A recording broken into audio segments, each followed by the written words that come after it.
လွန်ခဲ့သောနှစ်ပေါင်းများစွာတုန်းကအဖိုးပြောပြခဲ့တဲ့လူအနှဲငယ်ပဲတည်တဲ့ဝတ်ထားတဲ့ယတနာတစ်ခုအကြောင်းဇလန်းကိုအခြေခံပြီးဘင်ဆိုတဲ့လူငယ်တစ်ယောက်စွန့်စားရှာဖွေသူအဖွဲ့တစ်ဖွဲ့နဲ့ပူးပေါင်းလိုက်တယ်။အဖိုးစီကရတဲ့တဲလွန်စလေးနဲ့အတူဘင်ဟာရှာဖွေရင်းနဲ့အဲ့ဒီတဲလွန်စမှာပါတဲ့နာမည်ဟာတင်မောဟောင်းတစ်စင်းကိုရည်ညွှန်းတာကိုတွေ့ရှိလိုက်တယ်။သူ့တငယ်ချင်းရိုင်လီကတင်မောရဲ့တီနေရာကိုရှာဖွေပေးပြီးစွန့်စားရှာဖွေသူအားလုံးဆင်းပြီးရှာဖွေတဲ့အခါမှာတင်မောဟာနှင်းတွေအောက်မှာမြုပ်နေတာကိုဘင်ကသတိထားမိတယ်ခဏတူးဖော်ပြီးတဲ့နောက်တင်မောတီနေရာကိုအတီးပြုတ်နိုင်ခဲ့ပြီးသူ့အဖွဲ့ကိုအတိပေးလိုက်တယ်ပြီးတော့သူ့ကိုယုံကြည်ပြီးဒီလေးလာရေးခီးစဉ်အတွက်ရင်းနှီးမြှုပ်နှံပေးခဲ့တဲ့လုပ်ဖော်ကိုင်ဖက်အိုင်ယန်ကိုကျေးဇူးတင်စကားပြောတယ်ဘင်နဲ့အဖွဲ့ဟာတင်မောတဲကိုဝင်ရောက်ပြီးပက်လက်လိုက်ရှာတဲ့အခါရန်စီပေါင်းများစွာနဲ့အခန်းတစ်ခန်းကိုတွေ့တယ်အနီးကပ်စစ်ဆေးကြည့်တော့ရန်စီတစ်ခုကိုဖတ်ထားတဲ့အလောင်းတစ်လောင်းကိုတွေ့တယ်စစ်ဆေးကြည့်တဲ့အခါပိုက်တစ်ခုပါတဲ့ထုတ်ပိုးထားတဲ့ပစ္စည်းတစ်ခုကိုတွေ့တယ်။ဘာကြောင့်ဒါကိုကာကွယ်နေရတာလဲဆိုတာစဉ်းစားမိတဲ့အခါအဲ့ဒီပိုက်မှာဂမဲထိုးထားတာကိုတွေ့လိုက်တယ်။ကို့သွေးနဲ့ပဲစမ်းသက်ကြည့်တဲ့အခါနောက်ထပ်သဲလွန်11ခုကိုပဲတွေ့ရတော့တယ်။ဒါကိုအာယန်စိတ်ပြက်လက်ပြက်နဲ့ကြည့်နေမိတယ်။ခဏတစ်ဖြုတ်ရုန်းကန်ရပြီးနောက်မှာဘင်ကအဲ့ဒီသဲလွန်စကိုကုတ်ဖြေလိုက်ပြီးတမိုင်းမှာအရေးကြီးဆုံးစာရွက်စာတမ်းတစ်ခုဖြစ်တဲ့လွတ်လပ်ရေးကြီးညာစာတမ်းရဲ့ကြောဘက်မှာမမြင်နိုင်တဲ့မြေပုံတစ်ခုရှိတယ်လို့ပြောလိုက်တယ်။အဲ့ဒီစာရွက်စာတမ်းကိုရဖို့ခက်မယ်လို့ပြောလိုက်တဲ့အချိန်မှာပဲအာယန်ကသူတို့ခိုးယူလို့ရတယ်လို့ပြောတယ်။ဘင်ကဒါမျိုးမဖြစ်စေရဘူးလို့ပြောတဲ့အခါအာယန်ကသူ့လူလျှောကိုတနက်နဲ့ချင်းချောက်ခိုင်းတယ်။ဒါပေမဲ့ဘင်မပါရင်နောက်ထပ်သဲလွန်စတွေကိုကုတ်ဖြေလို့မရမှန်သူတို့သဘောပေါက်သွားတယ်။ဒါနဲ့ပဲအိုင်ယန်ကရိုင်လီကိုတက်ပစ်မယ်လို့ချိန်ချောက်ပြီးသူတို့တိသမျှအကုန်ပြောဖို့ပြောတယ်။မီရှူတိုင်ကိုထိုးညှိပြီးသူတို့ပတ်ဝန်းကျင်ကရန်စီတွေပေါ်ချပစ်မယ်လို့ချိန်ချောက်တယ်။သူဟာလှည့်စားနေတာပဲလို့ထင်ပေမဲ့ဘင်ကမီရှူတိုင်ကိုပစ်ချလိုက်တယ်။အိုင်ယန်ကဖမ်းမိပေမဲ့သူ့လက်ကိုလောင်ပြီးနောက်ဆုံးမှာရန်စီတွေပေါ်ကျသွားတယ်။တင်မောမပေါက်ကွဲခင်အိုင်ယန်နဲ့ရှော့ကဘင်နဲ့ရိုင်လီကိုတင်မောထဲမှာထားခဲ့ပြီးထွက်ပြေးသွားတယ်။ဒါပေမဲ့ဘင်ကလျှို့ဝှက်အထွက်လမ်းတစ်ခုကိုရှာတွေ့ပြီးတင်မောတစ်စင်းလုံးပောက်ကွဲခါနီးမှာလွတ်မြောက်လာခဲ့တယ်။သူတို့နှစ်ယောက်တည်ပြီလို့အိုင်ယန်ထင်သွားတယ်။မြို့ထဲပြန်ရောက်တဲ့အခါဘင်နဲ့ရိုင်လီဟာဘာဌာနချုပ်ကိုသွားပြီးရက်အနှဲငယ်အတွင်းတယောက်ယောက်ကလွတ်လပ်ရေးကြီးညာစာတမ်းကိုခိုးယူဖို့ကြိုးစားမယ်ဆိုတဲ့သတင်းပေးခဲ့တယ်။သူတို့ရဲ့ဇလန်းကမယုံနိုင်စရာဖြစ်နေတာကြောင့်ဘယ်သူမှဂရုမစိုက်ခဲ့ဘူး။ဒါနဲ့ပဲစာရွက်စာတမ်းရှိတဲ့အမျိုးသားမော်ကွန်တိုက်ပြတိုက်ကိုဆက်သွားကြတယ်။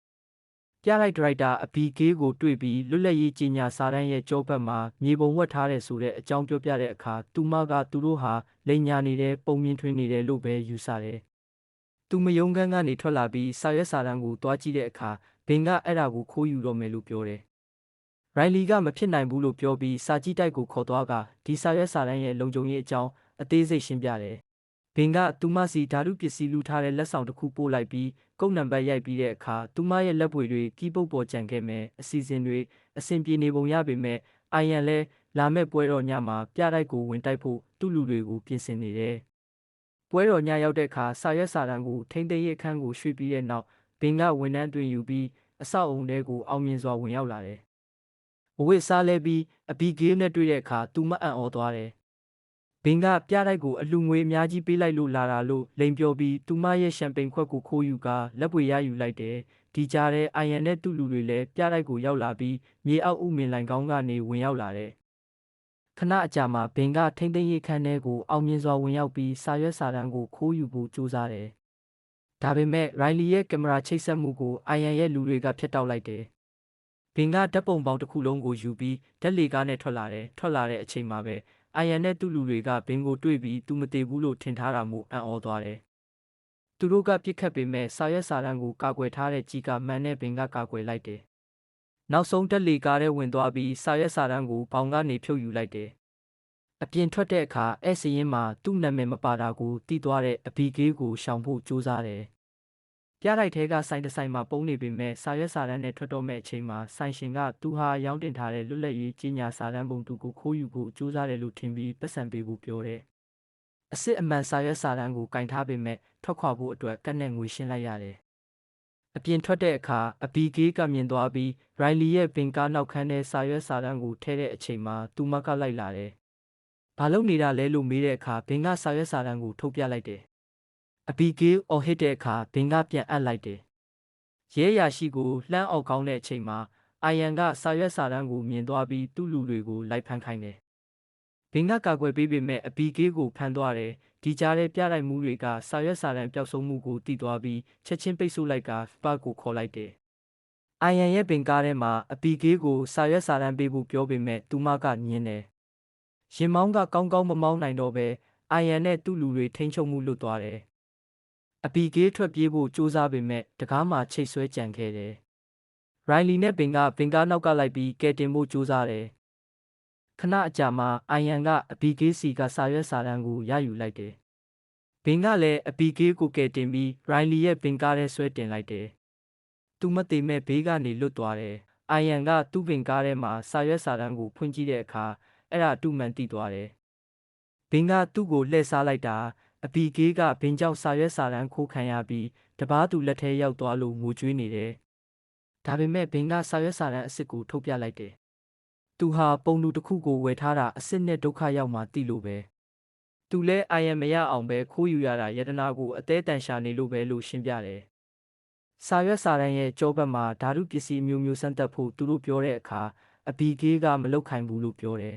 ။ရိုင်လီကသူတို့ဘာလုပ်ရမှန်းသိပြီးဘင်အိမ်မှာတက်ခွဲကမ်းပါတယ်လို့ပြောတယ်။ဒါပေမဲ့ဘင်ကအဲ့ဒီကိုမသွားနိုင်ဘူး။ဘာကသူ့ကိုရှာနေမှာ။ပြတိုက်ဆိုင်မှာကတ်တုံးထားတော့သူ့နောက်ကိုခြေရခံနေလောက်ပြီးဘင်ကားရက်ပြီးစဉ်းစားတဲ့အခါဘင်ကယတနာရှာဖွေရေးတဲလုံစာတွေကတချို့ဟာသူ့အိမ်မှာရှိတယ်။အဲ့ဓာတွေထဲမှာဖရန်ကလင်ဆိုတဲ့လူရဲ့စာတွေလည်းပါတယ်။သူရှာနေတဲ့ယတနာနဲ့လည်းဆက်နေတယ်လို့ပြောတယ်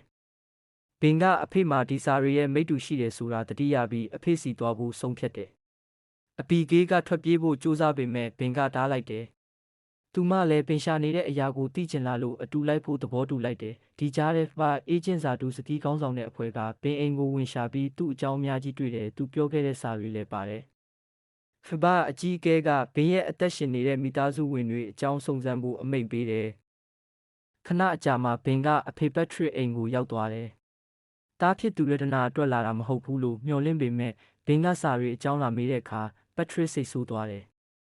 သူ့ဘဝတစ်ခုလုံးယတနာရှာဖွေရင်းကုံဆုံးခဲ့တယ်။ယတနာဆိုတာနိုင်ငံရန်သူတွေကိုအချီးနှီးလှည့်ပတ်နေစေဖို့ဖန်တီးထားတဲ့ဒဏ္ဍာရီတစ်ခုပဲလို့ယုံကြည်ပြီးအရှုံးပေးလိုက်ပြီ။ဘင်ကဒီစကားကိုဂယုမစိုက်ပဲလွတ်လပ်ရေးကြီးညာစာတမ်းရဲ့ကြောဘက်ကိုစစ်ဆေးပြီးသူရှာနေတဲ့စာတွေပါတဲ့ကုတ်တွေကိုတွေ့တယ်။စာတွေကိုထပ်မေးတဲ့အခါပတ်ထရစ်ကဖီလာဒဲလ်ဖီးယားကပြတိုက်ကိုလှူပြီးပြီလို့ပြောတယ်။ဘင်ကအပီကေးနဲ့ရိုင်လီနဲ့အိမ်ကနေထွက်လာခဲ့တယ်။ပါကအိမ်ကိုရောက်တဲ့အခါပတ်ထရစ်ကကလထိုင်မှာချီနှောင်ခံထားရပြီးတားကသူ့ကိုဒီလိုထားခဲ့တဲ့ကားကိုယူသွားတယ်လို့ပြောတယ်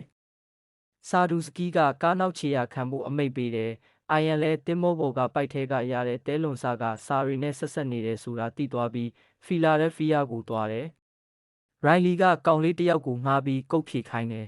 ။အိုင်ယန်လည်းအချိန်မီရောက်လာပြီးအဲ့ဒီကောင်လေးရိုင်လီစီသွားတဲ့အချိန်မှာတိုက်မိတယ်။နောက်ဆုံးစကလုံးကိုရဖို့အချိန်မီရိုင်လီကကိုယ်တိုင်ကုတ်ဖြေပြီးနေရာကနေထွက်သွားတယ်။ဘင်နဲ့အပီကေးကိုတွားတွေ့ပြီးစာရီတွေကရတဲ့ကုတ်အကြောင်းပြောပြတယ်။သူတို့၃ယောက်အဲ့ဒီကုတ်ကလွတ်လပ်ရေးခမ်းမအပြင်ကနာရီနဲ့ဆက်နေတယ်ဆိုတာသိသွားပြီးချက်ချင်းအဲ့ဒီကိုတွားကြတယ်။အိုင်ယန်လည်းကောင်လေးစီကရိုင်လီအကြောင်းသိရတော့သူလည်းအဲ့ဒီကိုလိုက်လာတယ်။နာယီညွန်တဲ့နေရာကိုရှာပြီးဘင်ကအုတ်နံရံပေါ်ကအမှတ်အသားတစ်ခုကိုတွေ့တယ်။ဖွင့်ကြည့်တဲ့အခါမျက်မှန်အဟောင်းတစ်လက်ကိုတွေ့တယ်။အပီကေးနဲ့ရိုင်လီစီပြန်သွားပြီးမျက်မှန်နဲ့လွတ်လပ်ရေးကြီးညာစာတမ်းရဲ့ကြောဘက်ကမြေပုံကိုကြည့်တဲ့အခါတင်ကေတတစ်ခုနဲ့စာတစ်ကြောင်းကိုမြင်ရတယ်။ဒီအချိန်မှာပဲအိုင်ယန်နဲ့သူ့လူတွေလှည့်ပတ်နေတာကိုသူတို့မြင်သွားတယ်။၃ယောက်ခွဲပြေးဖို့ဆုံးဖြတ်ပြီးအပီကေးနဲ့ရိုင်လီကလွတ်လပ်ရေးကြီးညာစာတမ်းကိုယူသွားတယ်။သူတို့ဖမ်းမိခြင်းပေမဲ့ခဏအကြာမှာဘတ်စကားတစ်စီးကသူတို့ကိုဝင်တိုက်လူနေအချိန်မှာအိုင်ယန်ကစာရွက်စာတမ်းကိုလူယူသွားတယ်။ဘင်ကိုချက်ချင်းဖုန်းဆက်ပြီးပြောတဲ့အခါဘင်ကသူ့ကားရက်ထားတဲ့နေရာကိုလာခဲ့ဖို့ပြောတယ်။ဒါပေမဲ့ဖာကားကိုရှာတွေ့ပြီးဖြစ်လို့ဘင်ရောက်တဲ့အချိန်မှာဖမ်းဆီးခံလိုက်ရတယ်။အပီကေးနဲ့ရိုင်လီရောက်လာပေမဲ့သူတို့မြင်ခင်းပြေးထွက်သွားနိုင်ခဲ့တယ်။ဖပါချုံနှောင်ထားစဉ်မှာဘင်ကအိုင်ယန်အကြောင်းလွတ်လပ်ရေးကြီးညာစာတမ်းခိုးယူခံရတာအကြောင်းစာဒူစကီးကိုအသေးစိတ်ပြောပြတယ်။ဘာအကြီးအကဲကအုတ်နံရံကနေရတဲ့မျက်မှန်ကိုကြည့်နေတော့ဘင်ကအဲ့ဒီမျက်မှန်ကိုအခြားနည်းနဲ့အသုံးချလို့ရမှန်းသိသွားတယ်။ရုတ်တရက် INC ကဖုန်းဝင်လာတယ်။ဘင်ကဖုန်းကိုကင်ခွင့်ရတယ်။ IN ကမျက်မှန်ကိုယူလာဖို့လူအများရှိနေရာတစ်ခုမှာတွေ့ဖို့ပြောတယ် ဖဘာကိုလည်းမလိုက်ခိုင်းဖို့ပြောတယ်